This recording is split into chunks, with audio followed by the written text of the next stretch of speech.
Okay, so you're ready to finally lose those extra pounds. You probably got your meal plans all set, your workout gear ready to go, maybe even like a fancy new fitness tracker. But did you remember the most important tool? The one that could totally make or break your success? I wonder. Your mindset. You're so right. We can get like so caught up in the physical side of weight loss, like, Mm. the calories, the workouts, that we kind of forget about the mental side of it all. And Exactly. that's really where this deep dive comes in. Yeah, exactly. Today we're going deep into the psychology of weight loss, and we're using this super interesting book called The Psychology of Motivation Weight Loss. Unlock your true potential. Yeah, it's a good one. It really digs into those sneaky mental barriers that can trip us up. Oh, it highlights four major ones like emotional eating, all or nothing thinking, self sabotage, and the impact of past experiences. Each one is like a little landmine on your weight loss journey. Okay, so let's disarm these landmines. First up, emotional eating. We've all been there, right? Stressful day at work, and suddenly that bag of chips is calling your name, hmm even though you just ate lunch. It's a totally natural response, but it's also a trap. You see, when we're stressed, our brains release these hormones like cortisol, and cortisol can actually increase our cravings for those, sugary, fatty Oh, foods. wow. So it's not just a lack of willpower, it's like a biological hijacking. Wow, that's really interesting. So it's like our brains are kind of working against, and I guess that's kind of the theme with self-sabotage too, right? Like Yeah. a part of us is just afraid to succeed. Absolutely. This book, it digs into how self-sabotage can be rooted in these like deep-seated fears. Like maybe you're afraid of the attention that you'll get when you lose weight, or maybe you're subconsciously worried about leaving your old comfort zone behind. And those fears can manifest as procrastination, making excuses, or even like flat out giving up. So how do we fight back against these sneaky subconscious fears? Well, the key is to kind of bring them into the light, into awareness. Ask yourself, what am I truly afraid of? Like, what's the worst that could happen if I actually succeed? And once you can identify those fears, you can start to kind of like challenge them and replace them with more empowering beliefs. Okay, that makes sense. Yeah. But what about the times when we sabotage ourselves because of past experiences? If you've tried to lose weight before and you failed, it can be really hard to believe that you can actually do it this time. That's where the book's emphasis on like a growth mindset comes in. It's about shifting from a belief that our abilities are fixed to a belief that we can learn and grow and change. So instead of saying, I'm just bad at losing weight, you'd say, I'm learning new strategies and building new habits. Exactly. It's about focusing on progress, not perfection. Each setback, it just becomes a learning opportunity, not a reason to give up. That's a really empowering way to look at it. And speaking of empowering, this is a perfect time to talk about something amazing that can help you get rid of that stubborn fat and support your weight loss journey right from the comfort of your own home. Oh, that sounds incredible. Tell me more. Imagine a simple and healthy way to achieve your weight loss goals. Hmm. Well, guess what? It exists. I'm all ears. How can our listeners learn more? Super easy. Just visit https.re.l-weighloss or click the link in the description of this deep dive. Fantastic. Now back to what we were talking about before. Right. So we've talked about emotional eating and self-sabotage and the impact of past experiences.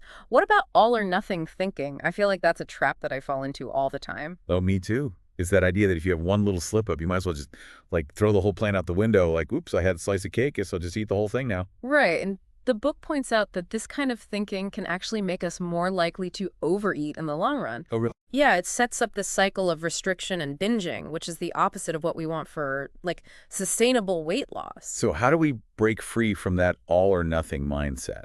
One strategy the book suggests is practicing self-compassion. It's about treating yourself with the same kindness and understanding that you would offer a friend who's struggling. It's Yeah. acknowledging that slip-ups happen, and that's okay.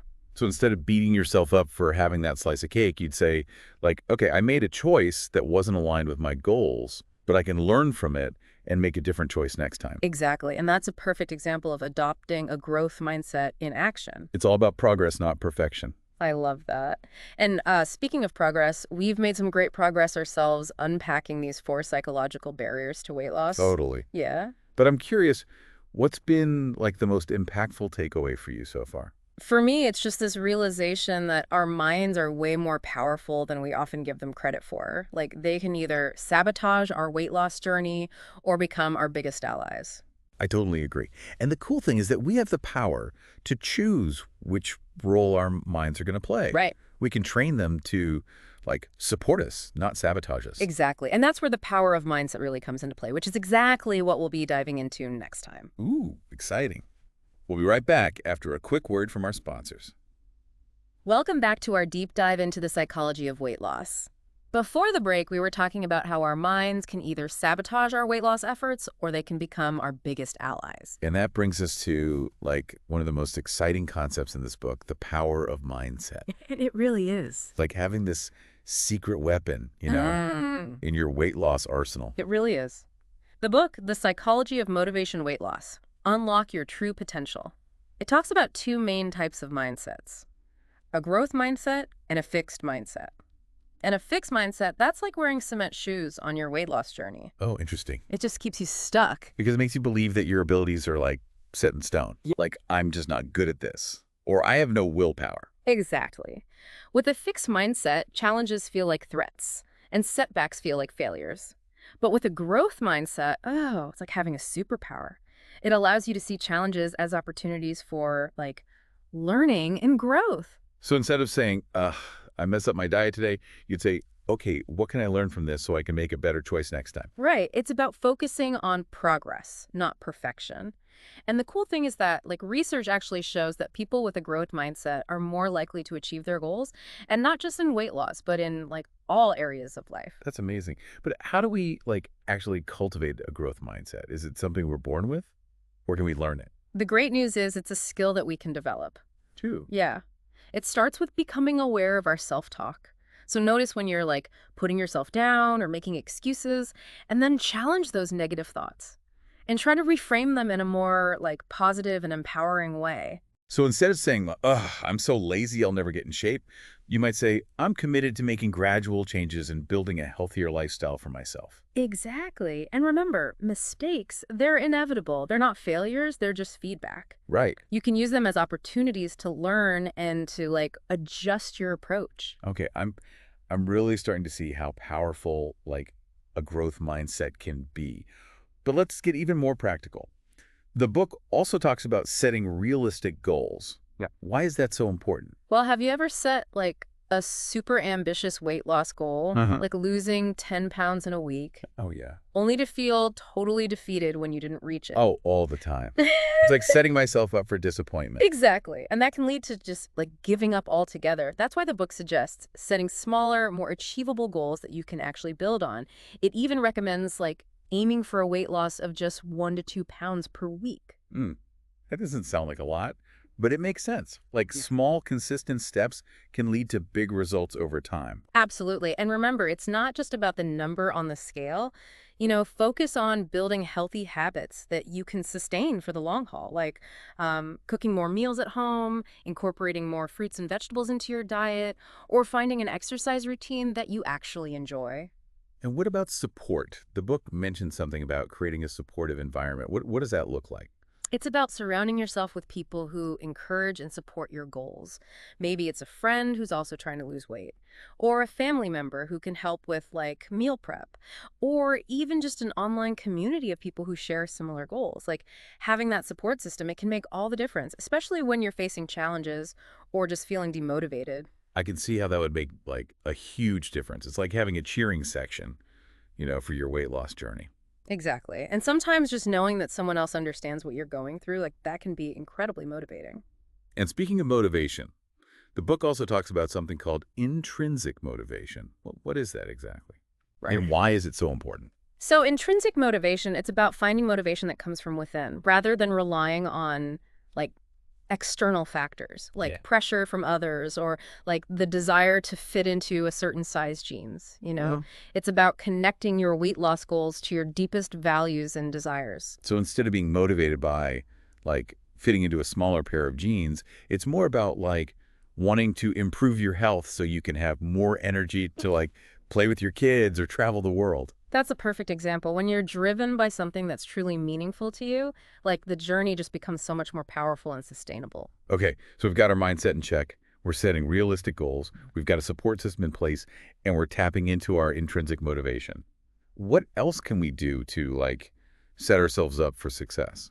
Well, the book talks about the importance of positive reinforcement. Okay. It's about celebrating our wins, Okay. no matter how small they might seem. So, like, if I choose a salad instead of fries for lunch, that's, like, a win worth celebrating. Absolutely. Every healthy choice you make, it's a step in the right direction, Right. and it deserves to be acknowledged. So how do we, like, actually practice positive reinforcement? Does it mean, like, treating ourselves every time we do something good? It can be as simple as just giving yourself like a mental high five Yeah. or acknowledging your effort, in a journal.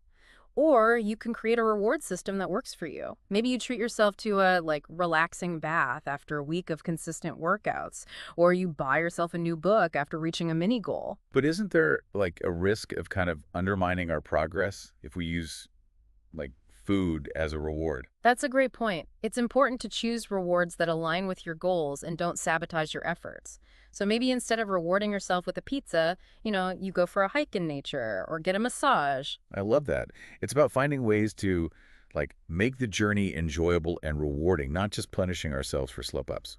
Exactly. And remember, weight loss, it's rarely a straight line. Yeah. There will be ups and downs, plateaus, and maybe even a few setbacks along the way. Right. But that's okay. The key is to view those challenges as, like, opportunities for learning and growth. Absolutely. The book, it emphasizes that self-compassion is crucial here. So instead of, like, beating yourself up over a setback, you treat yourself with the same kindness and understanding you would offer, like, a friend. Right. Remember, you're human and you're doing the best that you can. And that brings us to another powerful tool for like navigating those ups and downs of weight loss. Visualization. Oh, I've heard about that. It's Yeah, about picturing yourself, like, achieving your goals, right? exactly.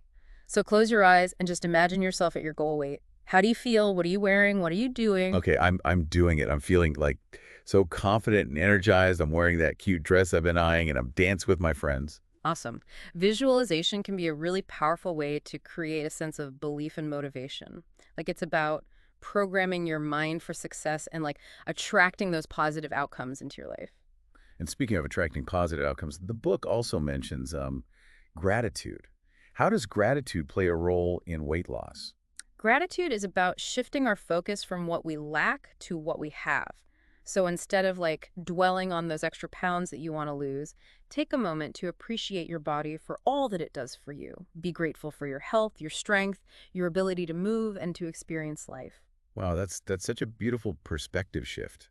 I can see how cultivating gratitude could make a big difference in, like, our overall well-being, which in turn could support our weight loss efforts. Exactly. And that brings us to another fascinating aspect that's discussed in the book, the connection between weight loss and our personal values. Like it encourages us to ask ourselves, why is this important to me? Right. What kind of life do I want to create for myself? It's about, like, going beyond just the superficial reasons for wanting to lose weight Right. and tapping into something, like, deeper and more meaningful. Right. So if health is a core value, how can weight loss support that value? If self-care is a priority, how can achieving a healthy weight contribute to like feeling our best? So by, like, connecting our weight loss goals to something bigger than ourselves, Yeah. we tap into this wellspring of, like, intrinsic motivation that can really fuel our journey. Mhm. It's no longer just about, like, fitting into a smaller size. It's about living a life that aligns with our deepest desires and aspirations. I love that. And speaking of aspirations, the book also highlights the importance of setting intentions. Like Yeah. it suggests that instead of saying, I want to lose weight, we could say, I intend to nourish my body with healthy foods and move my body with joy. Wow, that's powerful. I can feel the difference in energy between, like, those two statements. Right. By setting clear intentions, we like focus our energy and attention on that desired outcome. And we also create a sense of like purpose and direction that can guide our actions. And speaking of action, the book emphasizes the importance of taking consistent action. Mm, It's not enough to just, like, set goals and intentions. right. We have to, like, follow through with those concrete steps. Right. Like create a plan. Break down your goals into smaller, more manageable tasks and schedule time for those activities. Make it a priority to move your body every day, even if it's just for, like a few minutes. Choose healthy foods that nourish your body and like make you feel good. And most importantly, be patient with yourself. Right. Change takes time, and there will be like bumps along the way. But by staying committed to your goals, taking consistent action, and celebrating your progress, you can achieve lasting success. Oh, this has been an incredibly insightful deep dive so far. It really has. We've explored the psychology of weight loss, the power of mindset, the importance of setting realistic goals, creating a supportive environment, and, the power of strategies like visualization, gratitude, and connecting our weight loss journey to our personal values. So what's been like the most impactful takeaway for you so far? For me, it's just this realization that, like, sustainable weight loss isn't just about willpower or discipline. Hmm. It's about understanding ourselves, cultivating a supportive mindset, and creating an environment that nourishes our goals. I totally agree. And it's about like finding joy in the journey and celebrating our progress along the way. Speaking of celebrating progress, maybe now is a good time to remind our listeners about that incredible resource that we mentioned earlier, Oh, yeah, yeah. the one that can help them achieve their weight loss goals in a simple and healthy way, right from the comfort of their own homes. Oh, absolutely. If you're ready to take your weight loss journey to the next level, head over to https://area.l/weightloss or click the link in the description of this deep dive. It's like having a personal coach and cheerleader, like, in your pocket. Well said. Yeah. And that brings us to the end of our deep dive into the psychology of weight loss.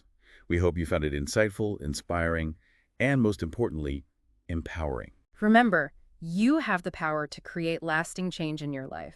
Just believe in yourself, be kind to yourself, and celebrate every step of the way. Thanks for joining us. Until next time, keep exploring, keep learning, and keep unlocking your full potential. Welcome back to the final part of our deep dive into the psychology of weight loss. We've like covered so much ground, haven't we? From Yes. understanding those like pesky psychological barriers to, the power of mindset and setting realistic goals. Yeah, and now let's zoom in on some super practical techniques that you can start using, like, today Mm. to make a real difference in your weight loss journey. Awesome. Our guidebook, The Psychology of Motivation and Weight Loss, Unlock Your True Potential, has some fantastic insights in this area. I'm ready. One that really stood out to me is mindful eating. It's like so easy to eat on autopilot these days. Scarfing down lunch at your desk, snacking while you're scrolling through your phone. Oh, I am so guilty of that. But what exactly is mindful eating? Is it some kind of like meditation with food? It's not quite that mystical, though there is a focus element to it. Mindful eating is about bringing your full attention to the experience of eating, like slowing down, savoring each bite, noticing the flavors and the textures. So it's about like actually tasting your food instead of just, inhaling it. Exactly. When you eat mindfully, you become more aware of your body's signals, when you're actually hungry, when you're satisfied, and when you're truly full. And this can really help prevent overeating because you're tuning into your body's natural cues. That makes a lot of sense. Yeah. What are some practical ways that, we can incorporate mindful eating into our daily lives? The book suggests simple things like putting away distractions while you eat, setting the table nicely, really taking the time to chew your food thoroughly. So no more TV dinners or scrolling through social media while I eat. It's a good goal to aim for. Another helpful tip is to just check in with your hunger level before, during, and after meals. Ask yourself, on a scale of 1 to 10, how hungry am I right now? And this can help you become more attuned to your body's signals and make more conscious choices about when and how much to eat. Ooh, I like that. It's like becoming a detective of our own hunger cues. Exactly. Now, another biggie the book tackles is stress management. We all know that stress can lead to, emotional eating, that urge to just reach for those comfort foods when we're feeling overwhelmed. Tell me about it. My go-to stress snack is like a whole bag of chips. But here's the thing, food doesn't actually solve the problem. Oh, no. In fact, it often makes us feel worse in the long run because then we have the guilt and the shame on top of, the original stress. So what's the solution? How do we break that stress eating cycle? The book emphasizes finding healthier ways to manage stress. Things that actually address the root of the problem, not just mask it with a temporary sugar rush. So things like exercise, medication, spending time in nature, or even talking to a therapist. Exactly. It's about finding what works for you and making it a regular part of your routine. Because let's face it, stress is a part of life. It's not about eliminating it completely. It's about having like healthy coping mechanisms in place. That's so true. Okay, so we've talked about mindful eating, stress management. What other like practical techniques does the book recommend? One that's like super powerful is the idea of creating healthy habits. Our brains are amazing at like automating